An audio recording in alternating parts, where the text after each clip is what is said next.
You, John Fitzgerald Kennedy, do solemnly swear. I, John Fitzgerald Kennedy, do solemnly swear.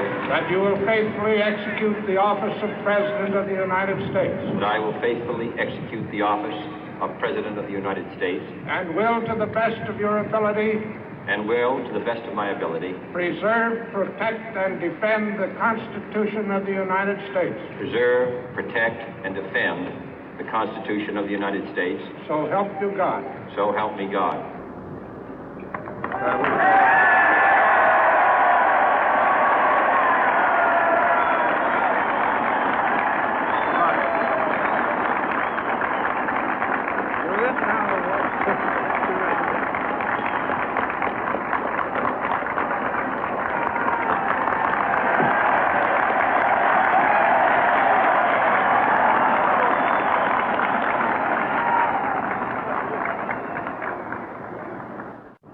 Vice President Johnson, Mr. Speaker, Mr. Chief Justice, President Eisenhower, Vice President Nixon, President Truman, Reverend clergy, fellow citizens. We observe today not a victory of party, but a celebration of freedom, symbolizing an end as well as a beginning, signifying renewal as well as change. For I have sworn before you and Almighty God the same solemn oath our forebears prescribed nearly a century and 3/4 ago. The world is very different now, for man holds in his mortal hands the power to abolish all forms of human poverty and all forms of human life. And yet the same revolutionary beliefs for which our forebears fought are still at issue around the globe. The belief that the rights of man come not from the generosity of the state, but from the hand of God. We dare not forget today that we are the heirs of that first revolution. Let the word go forth from this time and place to friend and foe alike that the torch has been passed to a new generation of Americans born in this century, tempered by war, disciplined by a hard and bitter peace, proud of our ancient heritage, and unwilling to witness or permit the slow undoing of those human rights to which this nation has always been committed and to which we are committed today at home and around the world.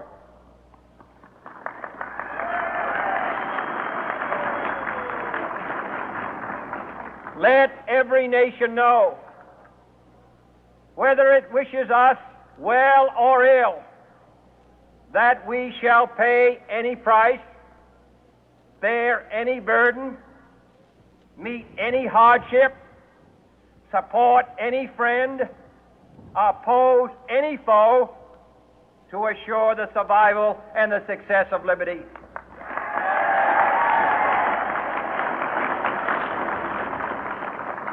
This much we pledge and more. To those old allies whose cultural and spiritual origins we share, we pledge the loyalty of faithful friends. United, there is little we cannot do in a host of cooperative ventures.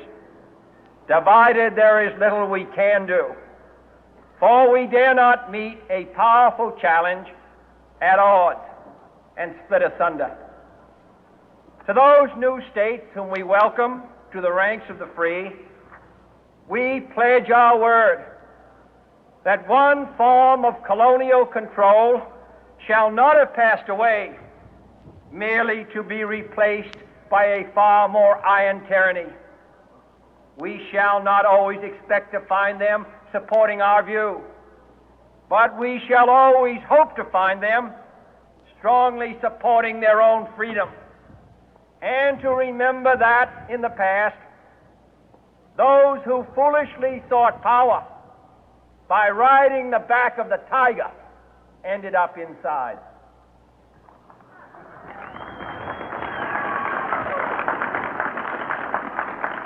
To those people in the huts and villages of half the globe struggling to break the bonds of mass misery, we pledge our best efforts to help them help themselves for whatever period is required, not because the communists may be doing it, not because we seek their votes, but because it is right.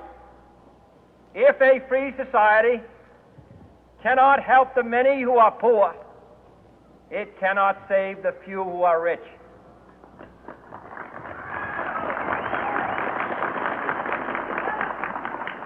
To our sister republics south of our border, we offer a special pledge to convert our good words into good deeds, in a new alliance for progress, to assist free men and free governments in casting off the chains of poverty. But this peaceful revolution of hope cannot become the prey of hostile powers. Let all our neighbors know that we shall join with them to oppose aggression or subversion anywhere in the Americas. And let every other power know that this hemisphere intends to remain the master of its own house.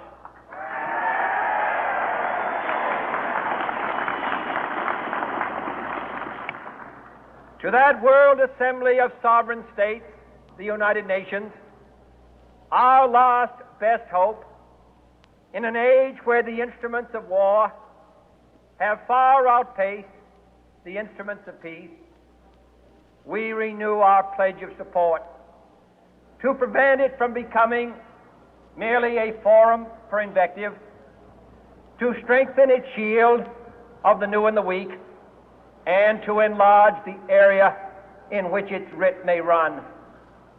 Finally, to those nations who would make themselves our adversary, we offer not a pledge, but a request that both sides begin anew the quest for peace. Before the dark powers of destruction, unleashed by science, engulf all humanity in planned or accidental self-destruction, we dare not tempt them with weakness, for only when our arms are sufficient beyond doubt can we be certain beyond doubt that they will never be employed. But neither can two great and powerful groups of nations take comfort from our present course, both sides overburdened by the cost of modern weapons, both rightly alarmed by the steady spread of the deadly atom, yet both racing to alter that uncertain balance of terror that stays the hand of mankind's final war. So let us begin anew, remembering on both sides that civility is not a sign of weakness, and sincerity is always subject to proof.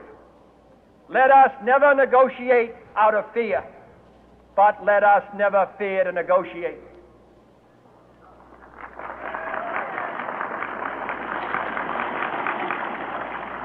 Let both sides explore what problems unite us, instead of belaboring those problems which divide us. Let both sides, for the first time, formulate serious and precise proposals for the inspection and control of arms, and bring the absolute power to destroy other nations under the absolute control of all nations.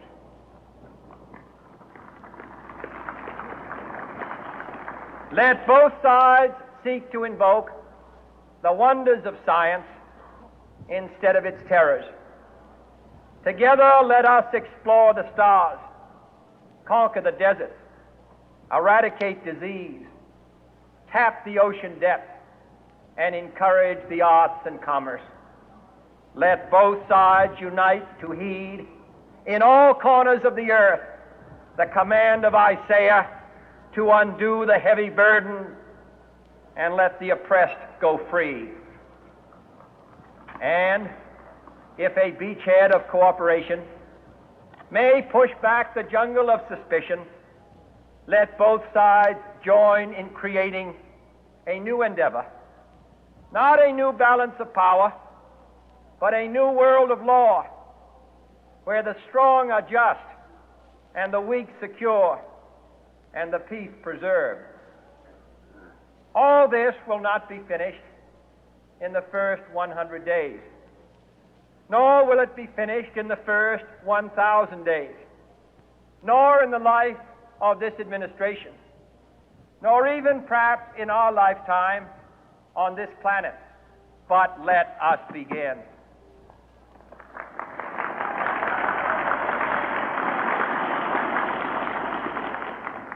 In your hands, my fellow citizens, more than mine, will rest the final success or failure of our course. Since this country was founded, each generation of Americans has been summoned to give testimony to its national loyalty. The graves of young Americans who answered the call to service surround the globe. Now the trumpet summons us again, not as a call to bear arms, though arms we need, not as a call to battle, though in battle we are, but a call to bear the burden of a long twilight struggle, year in and year out, rejoicing in hope, patient in tribulation, a struggle against the common enemies of man, tyranny, poverty, disease, and war itself. Can we forge against these enemies a grand and global alliance, north and south, east and west, that can assure a more fruitful life for all mankind?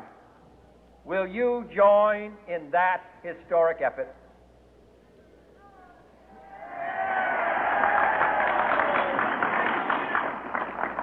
In the long history of the world, only a few generations have been granted the role of defending freedom in its hour of maximum danger. I do not shrink from this responsibility. I welcome it.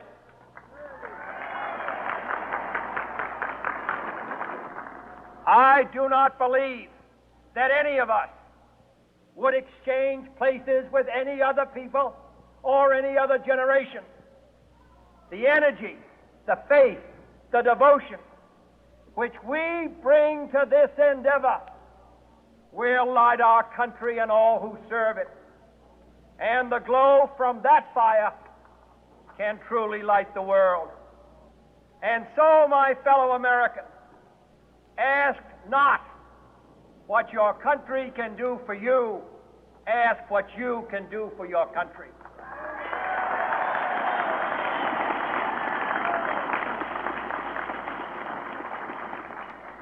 My fellow citizens of the world, ask not what America will do for you, but what together we can do for the freedom of man.